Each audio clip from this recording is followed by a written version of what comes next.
Yes, ya karena ini saya pikir langka, ya sulit sekali ya. Ini dalam suasana informal, mereka merasa nyaman.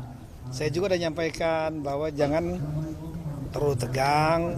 Ini kan hanya nyengil tempat saja, ya di lingkungan akademi militer, dan itu akmilnya sendiri kan sebetulnya di sebelah. Ini kan di luar komplek Akmil, tapi tanahnya milik Akmil ya. Nah, kita belajar dari Akmil bukan soal militeristiknya, tapi ada nilai penting yang juga berlaku di dalam dunia kehidupan swasta, soal disiplin, ya, tepat waktu seperti tadi olahraga. Saya tadi tes tadi kan olahraganya kan lihat tuh bedanya. Kalau teman-teman militer dan Polri biasanya on time jam 5.30. Tadi kan begitu musik mulai baru tadinya sedikit baru rame. Nah, kita mau merubah pola itu selama seminggu ini supaya mereka bisa tepat waktu. Supaya nanti di waktu dia di tempat kerja masing-masing ketika membuat rapat jam misalnya 9, ya betul-betul jam 9. Undangan semua datang jam 9 ya mulai. Jangan mundur lagi. Ada di daerah saya tahu ya, acaranya dimulai undangan jam 8 dimulai jam 12. Saya pernah waktu saya Kapolda dulu. Jam 12 dimulai. Nah, ini kan nggak bagus secara seperti itu. Kebersihan. Ya, di lingkungan Akmil ini kan, militer ini kan salah satunya selalu bersih ya, di kurve. Nah, sama kita juga harus bersih toilet, tempat makan, kemudian di kamar masing-masing selesai, ninggalkan harus dirapikan kembali. Nah, itu tuh mendidik kembali juga, merefresh kembali. Jadi banyak, dan itu jangan salah, di dunia swasta pun sekarang ini materi-materi untuk pegawai juga, materi tentang kedisiplinan, sharp time, jadi on time pada waktu kegiatan, kemudian kebersihan, itu semua itu menjadi materi pelajaran penting ya di dunia swasta. Nah, apalagi di birokrasi seperti ini. Nah, kemudian kan saya menyampaikan juga tadi mengenai pentingnya retreat ini. Di antaranya retreat ini paling penting sekali adalah bagaimana kita memiliki ada semacam forum bagi seluruh kepala daerah untuk saling kenal satu sama lain. Tadi pagi saya melihat sudah ada yang bagus. Itu yang saya harapkan. Ada kepala daerah di Sultra, ya, Pak Andi, itu dia kumpulkan para bupati wali kota sambil santai, mereka duduk di sana di lapangan rumput ngobrol-ngobrol. Nah, sambil kalian kenal satu sama lain.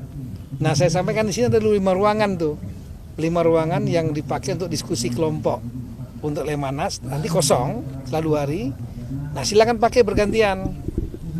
Yang nggak melaksanakan nanti saya dengan Pak Bima cek, nanti ada yang nggak ngerjakan.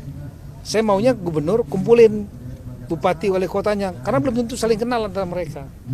Dan udah mulai bicara dikit tentang mau apa kita daerah kita gitu. Ya.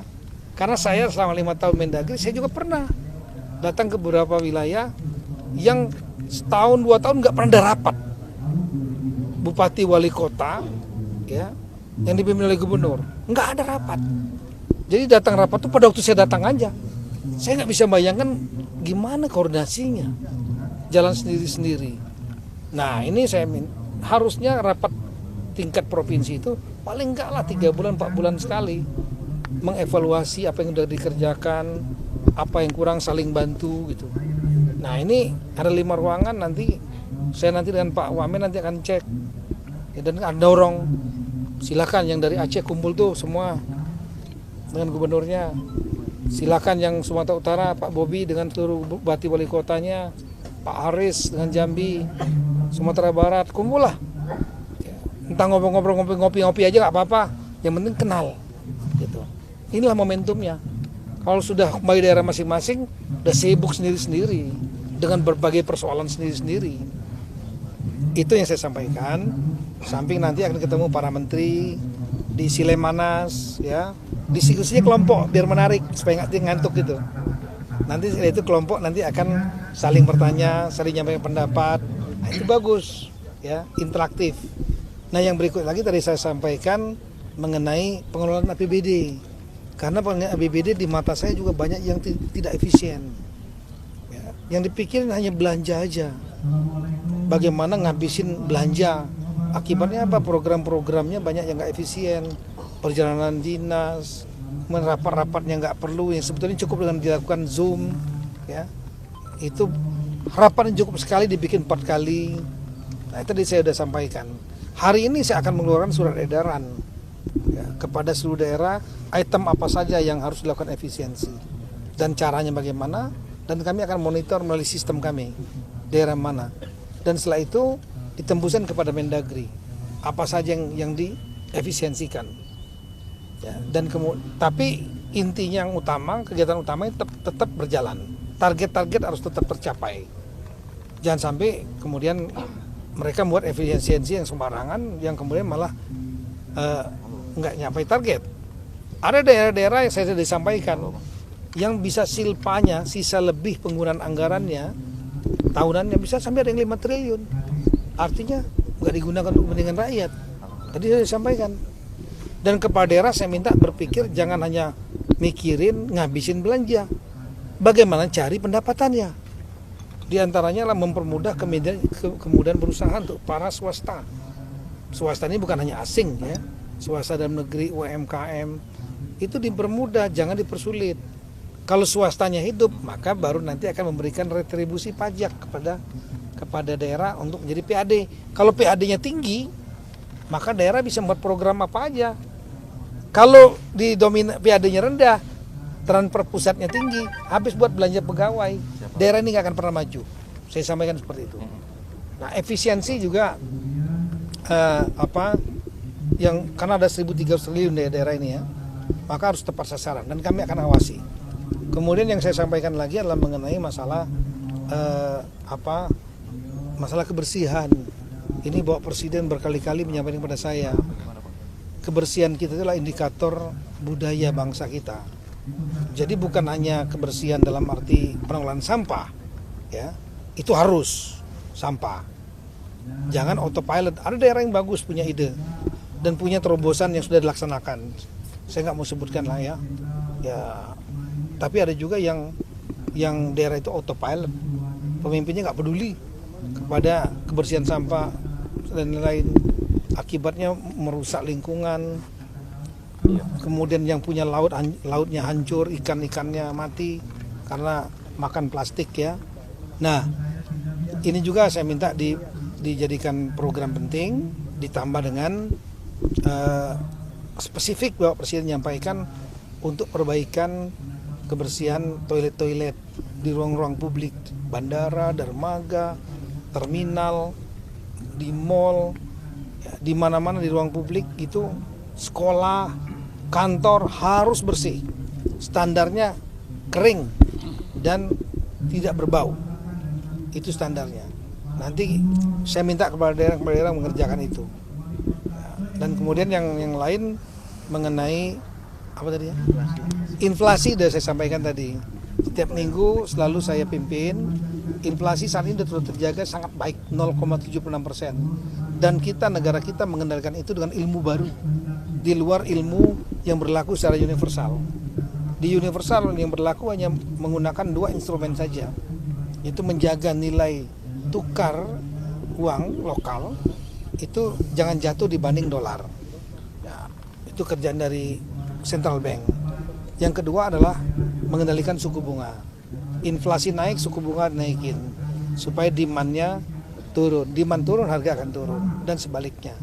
Nah, ini kita mengendalikan berdasarkan daerah. Daerah semua bergerak. Kita memiliki peta daerah tiap minggu. Dan saya pimpin atau Pak Bima, Pak Ben yang bikin atau sekjen yang mimpin gantian kami. Itu tiap minggu dengan instansi lain, seluruh daerah melihat, kita lihat, kasih tahu daerah mana yang tinggi, rendah, apa komoditasnya, dikeroyok rame-rame. Nah, sekarang Indonesia termasuk salah satu negara yang terbaik menangani inflasi, artinya harga barang dan jasa. Ya. Di G20 nomor 3, di ASEAN kita juga nomor 3, tapi nggak meniru beberapa negara yang daya belinya menurun. Ya. Di tingkat dunia kita nomor 26 dari hampir 186 negara dunia. Salah satu yang terbaik. Artinya terjadi keseimbangan harga barang jasa itu antara menyenangkan konsumen dan menyenangkan produsen. Secara umum seperti itu. Nah, saya minta kepada daerah untuk rapat mingguan hadir atau diwakili wakil atau minimal sekdanya. Saya sampaikan seperti itu. Dan mereka harus bekerja. Guidelines apa yang dikerjakan 9 langkah sudah saya sampaikan juga. Kira-kira yang umumnya yang saya sampaikan seperti itu, termasuk apa yang akan apa program berikutnya, di antaranya 27-28 nanti Kemungkinan Besar Bapak Presiden akan hadir di acara Parade Senja. Malamnya akan ada acara malam akrab, beliau akan hadir, ya. Dan kemudian minggunya, saya ulangi, Jumatnya itu hari Kamis 27 ya, 28 nanti Bapak Presiden insya Allah akan memberikan pengarahan sekaligus menutup, sehingga sebelum sholat Jumat ya, semuanya sudah selesai, semua kembali ke daerah masing-masing, dan setelah itu bagi yang beragama Islam dapat menunaikan sholat taraweh. Saya kira itu. Baik. Oke, terima kasih banyak ya. Terima kasih ya. Total untuk Ya. Hari ini update totalnya Update berapa? ya mungkin Pak Bimaria ya yang tahu. Ya, kita apa yang nggak hadir ini kan yang belum ada keterangan.